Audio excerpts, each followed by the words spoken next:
This video is actually the second in what I think is going to be a three-part series about repeating concepts in paintings.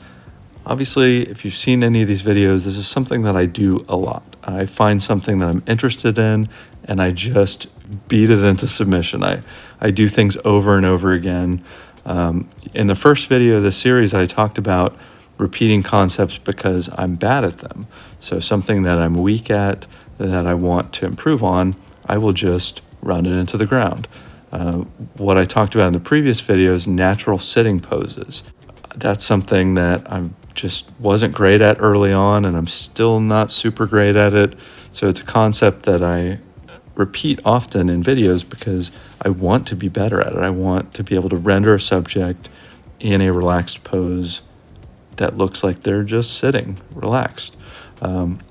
So I've gotten better at it, and I talked about that in the other video, but I did talk about a specific example of what I regard as a failure.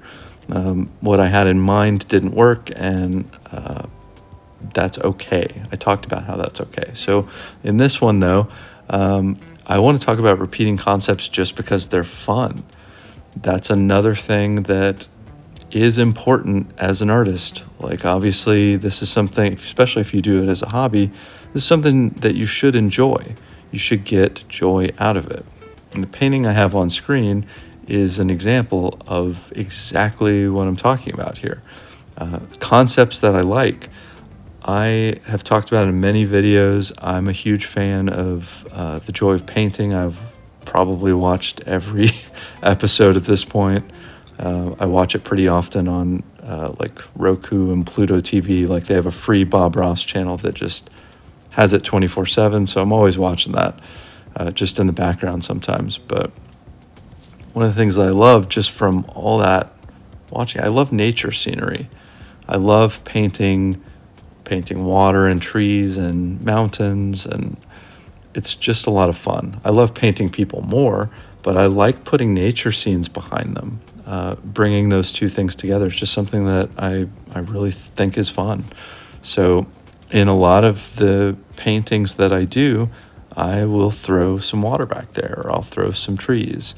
Even if it is kind of doesn't make total sense for the piece, I just do it because it's fun. So like in this one, I've got this kind of confused looking, bewildered guy up front, and I actually wanted to put a couple of other people in the piece as well, kind of make a crowd a little bit, but I realized that putting too many people in this, I was going to sacrifice my beautiful nature background. I wanted an ocean and some kind of forested mountains and maybe a little village, and I wanted to put that stuff there.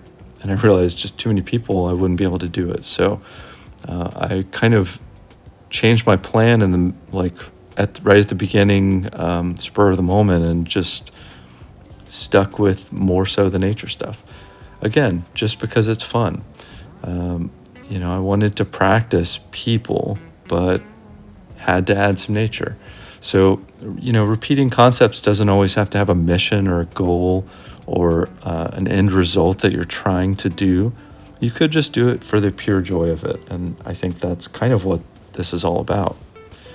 Making something that you had fun doing and that you like the looks of in the end. So that's kind of what I wanted to cover in this video. The next one, the final one in the series, is going to be about repeating concepts and being successful at them, how that practice can manifest itself. So thank you for watching this. I appreciate it. Hope to see you for the next video.